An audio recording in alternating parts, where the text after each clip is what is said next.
ഇന്ന് നമ്മളിവിടെ ഉണ്ടാക്കാൻ പോകുന്നത് നേപ്പാളി ചുക്കവനി. നല്ല ടേസ്റ്റിയാണ് കേട്ടോ. ഇത് നല്ല ടേസ്റ്റിയാണ്, നല്ല ചൊടിയാണ്, ഉണ്ടാക്കാൻ വളരെ ഈസിയാണ്. അപ്പോൾ നമുക്ക് അത് എങ്ങനെയാണ് ഉണ്ടാക്കുന്നതെന്ന് നോക്കാം കേട്ടോ.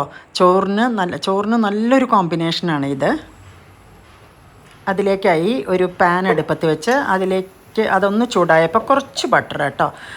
ഇത് ഓപ്ഷണലാണ്, കാരണം ഇത് ഞാൻ ഒരു ഒറ്റ പൊട്ടറ്റോ കേട്ടോ, അത് വേവിച്ച് നുറുക്കിയിട്ടുണ്ട്. അത് ഞാൻ ഒന്നിങ്ങനെ ഇതിലിട്ടിട്ട് ഒന്ന് കളറ് മാറാൻ വേണ്ടിയിട്ട് അങ്ങനെ ചെയ്യാണ്. ആക്ച്വലി നമുക്ക് ഈ വേവിച്ച പൊട്ടറ്റോ തന്നെ ഈ കറിയിലേക്ക് നേരിട്ടിടാം, പക്ഷേ ഞാനിതിനെ ഒന്ന് വഴറ്റിയിട്ടാണ് ഇടുന്നത് കേട്ടോ. അപ്പോൾ എനിക്ക് തോന്നിയിട്ടുള്ളത് ഒരു ടേസ്റ്റ് ഒന്നുകൂടി കൂടുന്ന മാതിരി തോന്നിയിട്ടുണ്ട്. പക്ഷേ നോർമൽ റെസിപ്പിയിൽ ഇത് വേവിച്ച പൊട്ടറ്റോ അങ്ങനെ ഇടുകയാണ് ചെയ്യുക.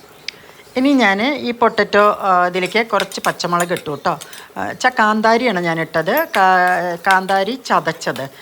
ഇപ്പം സ്റ്റവ് ഓഫാണ് കേട്ടോ. ഇനി സ്റ്റവ് ഓണാക്കേണ്ട ആവശ്യമില്ല. പിന്നെ ഇട്ടത് മല്ലിയില ഒന്ന് ഇളക്കി കൊടുത്തു, കാരണം ഈ പാത്രത്തിനൊരു ചൂടുണ്ടല്ലോ, അതന്നെ ധാരാളമാണ്.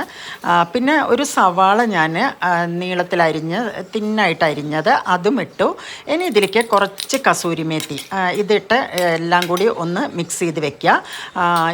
ഇത് പിന്നെ നമുക്ക് കുറച്ച് നല്ല തൈരാണ് വേണ്ടത്. തൈര് നല്ലോണം ഒന്ന് മിക്സ് ചെയ്തിട്ടെടുക്കുക. തൈരിലേക്ക് ഞാൻ കുറച്ച് പാകത്തിന് ഉപ്പിട്ടിട്ടുണ്ട് കേട്ടോ. ഉപ്പിട്ട് മിക്സ് ചെയ്തിട്ടുണ്ട്. ഇനി നമുക്ക് വേണമെങ്കിൽ പിന്നീട് ഇടാം. എന്നിട്ട് ഈ മിക്സ് ചെയ്ത് വെച്ച് എല്ലാം ഇതിലോട്ട് കൊട്ടിയിട്ട് നന്നായിട്ട് ഒന്നുകൂടി മിക്സ് ചെയ്യുക. ഇത് തൈരിൻ്റെ ഒരു കട്ടി എന്ന് പറയുന്നത് നിങ്ങളുടെ ചോയ്സാണ്. ഇപ്പോൾ നമ്മൾ ചപ്പാത്തിക്കാണെങ്കിൽ കുറച്ച് കട്ടിക്ക് തന്നെ എടുക്കാം. അല്ല, നമുക്ക് ചോറിനാണ് ഈ കറി എടുക്കുന്നതെങ്കിൽ കുറച്ച് വേണമെങ്കിൽ ലൂസാക്കിയിട്ടില്ലെങ്കിൽ നല്ല ടേസ്റ്റാണ് കേട്ടോ. ഇത് ചപ്പാത്തിക്കും ചോറിനും പറ്റിയ കറിയാണ്. ഉപ്പ് പോരാത്ത കാരണം ഞാൻ കുറച്ചുകൂടി ഉപ്പിടുന്നുണ്ട് കേട്ടോ. ഇനി ഒരു പാൻ അടുപ്പത്ത് വെച്ച് അതിലോട്ട് കുറച്ച് വെളിച്ചെണ്ണ ഒഴിക്കുക.